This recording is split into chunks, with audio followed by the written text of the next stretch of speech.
तो आज हम लोट लकार के बारे में पढ़ेंगे और उससे वाक्य बनाएंगे।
प्रथम पुरुष एक वचन का करता है स माने वह, द्विवचन का करता है तो माने वे दोनों,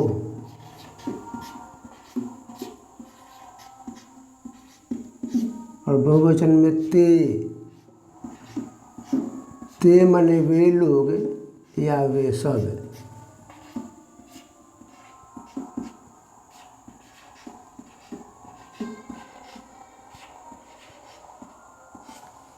फिर मध्यम पुरुष के भी तीन कर्ता हुए।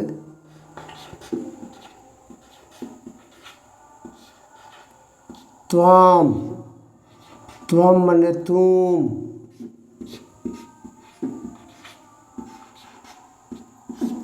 युवाम माने तुम दोनों,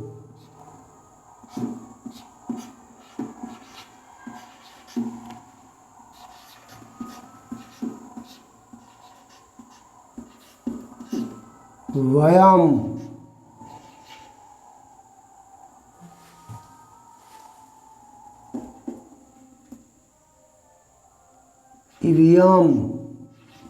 ईवीएम माने तुम लोग या तुम सब।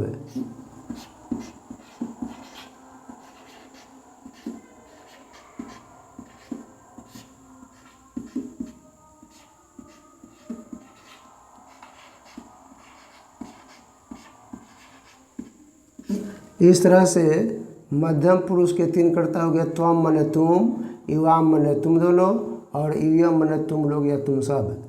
अब उत्तम पुरुष के भी तीन कर्ता होते हैं। उत्तम पुरुष एक वचन में अहम माने मैं,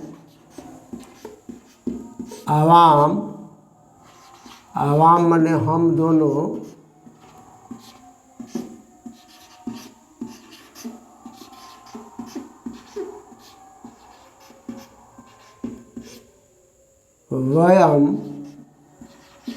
वयम माने हम लोग या हम सब।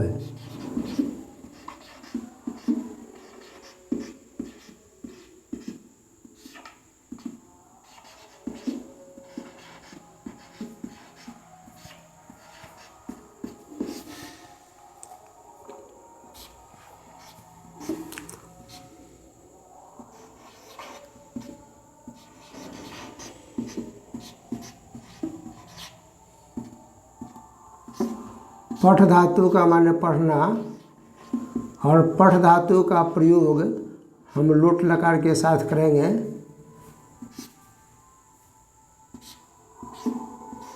लोट लकार का प्रयोग आज्ञा अर्थ में किया जाता है।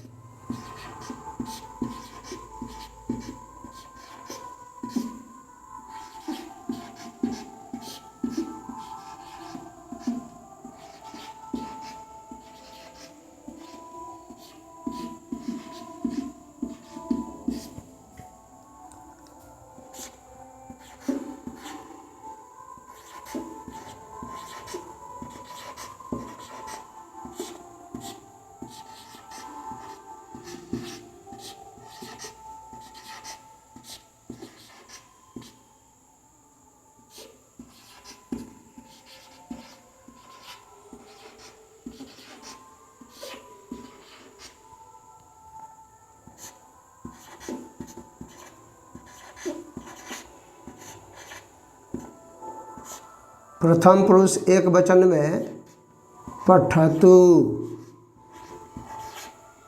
प्रथम पुरुष द्विवचन में पठताम, प्रथम पुरुष बहुवचन में पठन्तु, मध्यम पुरुष एक वचन में पठ, द्विवचन में पठतम और मध्यम पुरुष बहुवचन में पठत।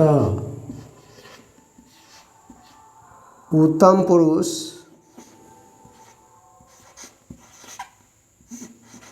एक वचन में पठानी, उत्तम पुरुष द्विवचन में पठावा, उत्तम पुरुष बहुवचन में पठामा।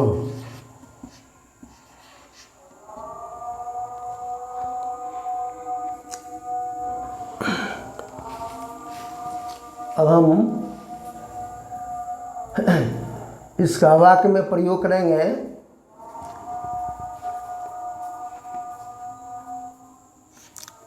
वह पढ़े, इसमें आज्ञा दिया जाता है कि वह पढ़े, तो वह का संस्कृत स, और यह प्रथम पुरुष एक वचन का करता है, इसलिए प्रथम पुरुष एक वचन की क्रिया पठतु जोड़ेंगे। स पठतु, फिर कट गया।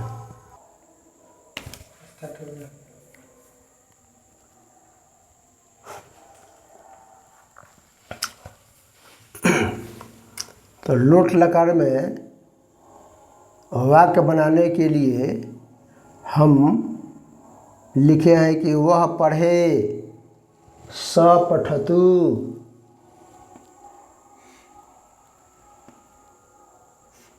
वे दोनों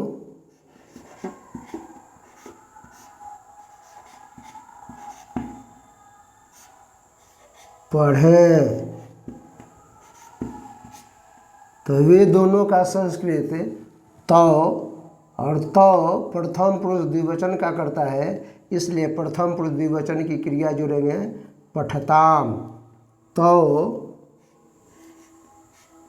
पठताम।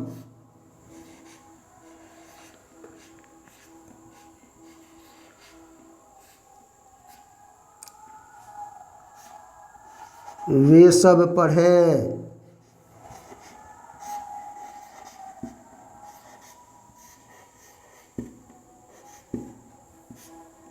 वे सब का संस्कृत ते, और यह प्रथम पुरुष बहुवचन का करता है, इसलिए प्रथम पुरुष बहुवचन की क्रिया पठन्तु जोड़ेंगे। ते पठन्तु।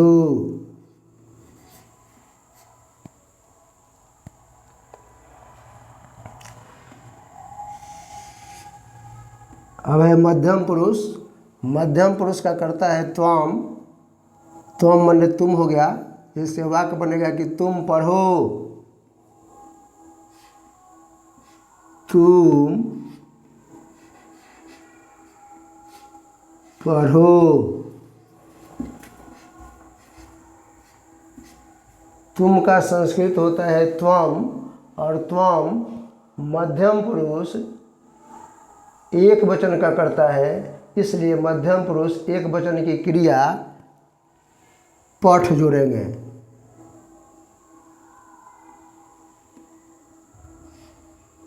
त्वम पठ, तुम दोनों पढ़ो।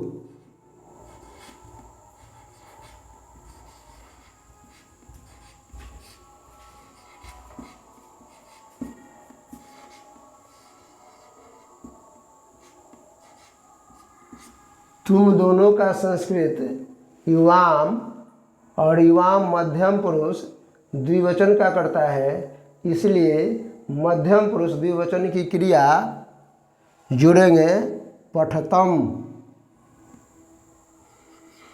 युवाम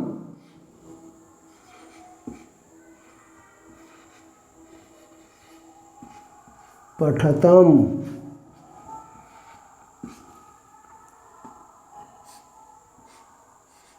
तुम सब पढ़ो।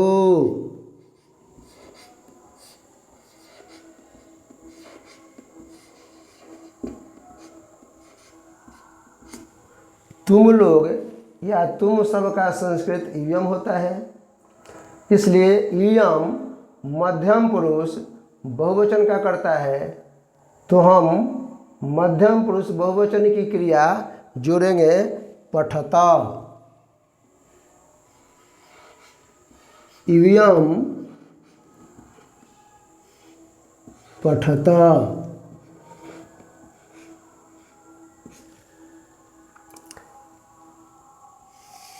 इसके बाद उत्तम पुरुष का प्रयोग करेंगे। मैं पढ़ूं।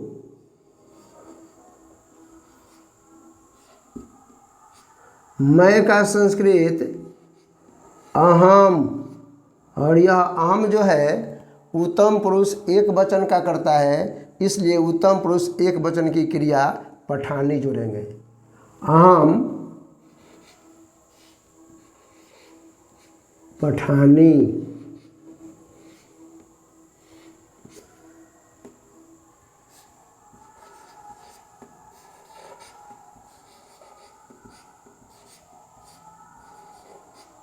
हम दोनों पढ़ें। हम दोनों का संस्कृत आवाम होता है,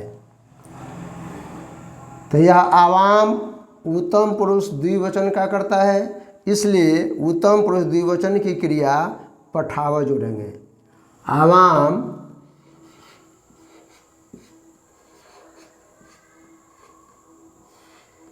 पठाव।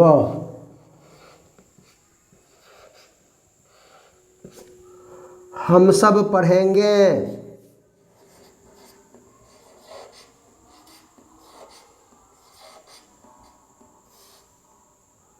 हम सब पढ़ें।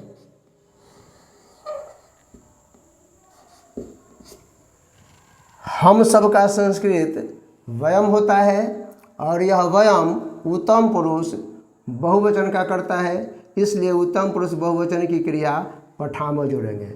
हम सब पढ़ें का संस्कृत वयम पठाम।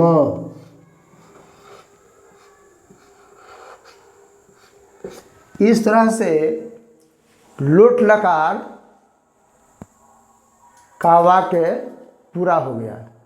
जब लोट लकार का प्रयोग पठ धातु का रूप चलाएंगे तो पठतु, पठताम, पठन्तु, पठ, पठतम, पठत, पठानी, पठाव, पठाम, ऐसे रूप चलेगा।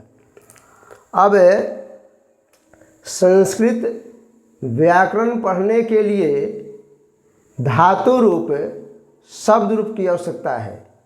जब हम शब्द रूप, धातु रूप जानेंगे तब वाक्य का निर्माण करेंगे। इस तरह से शब्द रूप, जैसे बालक शब्द का रूप है, तो बालक जो है अकारांत पुल्लिंग शब्द है। जब हम इसका रूप चलाएंगे तो बालकः, बालकौ, बालकाः, बालकम, बालकौ, बालकान्, बालकेन, बालकाभ्याम, बालकै, बालकाय, बालकाभ्याम, बालकेभ्यः, बालकात्, बालकाभ्याम, बालकेभ्यः, बालकस्य, बालकयो, बालकानां, बालके, बालकयो, बालकेषु, हे बालक, हे बालको हे बालका। यह बालक शब्द का रूप हो गया।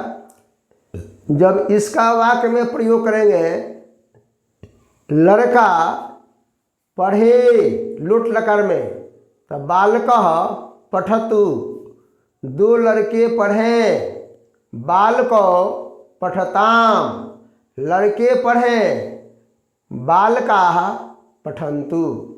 तो इस तरह से लुट लकार में बालक शब्द का प्रयोग आ गया। तो इसके लिए बालक शब्द का रूप याद होना चाहिए। बालक शब्द का रूप अगर याद हो गया तो जितने भी अकारांत पुल्लिंग शब्द हैं सबका रूप बालक के आधार पर चला करके वाक्य में प्रयोग कर लेंगे। इस तरह से संस्कृत जो है यह हमारी द्वितीय मातृभाषा है और इसके बिना हम कुछ नहीं जान पाएंगे। इसलिए लिखा गया है कि संस्कृत भाषा देवभाषा प्रायः सर्वासां भारतीय भाषाणां जननी। संस्कृतं विना न ज्ञानं भवति न च बुद्धि विकासः भवति। संस्कृत में बहुत तरह की सूक्तियाँ हैं जो बताया गया है। अयंग निजः पर्वेति गणना लघुचेतसाम उदार चरितानाम तु वसुधैव कुटुम्बकम। यह मेरा है और वह दूसरों का है, ऐसे सोचने वाले छोटे बुद्धि के लोग कहलाते हैं। उदार चरित्र वालों के लिए तो यह पूरी पृथ्वी ही अपना परिवार है। महर्षि वेद व्यास कहे हैं, अष्टादश पुराणेषु व्यासस्य वचनम द्वयम परोपकारः पुण्याय पापाय परपीड़नम। 18 पुराणों में व्यास ने 2 ही बातें बताई हैं, दूसरों की भलाई करना पुण्य है और दूसरों को दुख देना पाप है। इसलिए संसार में जितने भी लोग हैं सबको परोपकार करना चाहिए, दूसरों को किसी प्रकार का कष्ट नहीं देना चाहिए। इस तरह से जो व्यक्ति ऐसा नहीं करता है वह समाज का कलंक है। और दूसरी जगह यह कहा गया है, सेवितव्यो महावृक्ष फल छाया समन्वितः यदि दैवात फलम नास्ति छाया केन नियारते। अगर कोई पेड़ है, वृक्ष है, तो उसकी सेवा करनी चाहिए। अगर किसी कारण से उसमें फल नहीं लगा तो भी छाया को कौन रोक सकता है। विद्वान जो होते हैं वे हमेशा काव्य शास्त्र की बातों में लगे रहते हैं। इसके बारे में श्लोक बताया गया है, काव्य शास्त्र विनोदेन कालो गच्छति धीमताम व्यसनेन च मूर्खाणाम निद्रया कलहेन वा। इस तरह से जैसे संसार में जितने भी लोग हैं वे सभी एक दूसरे के बारे में हमेशा विकास सोचे, तब हमारे देश का समाज का विकास होगा। इसके बारे में बताया गया है, पिबन्ति नद्यः स्वयमेव नाम्भ स्वयं न खादन्ति फलानि वृक्षा नादन्ति सत्संग खलु वारिवाः परोपकाराय सताम विभूतयः। हो गया।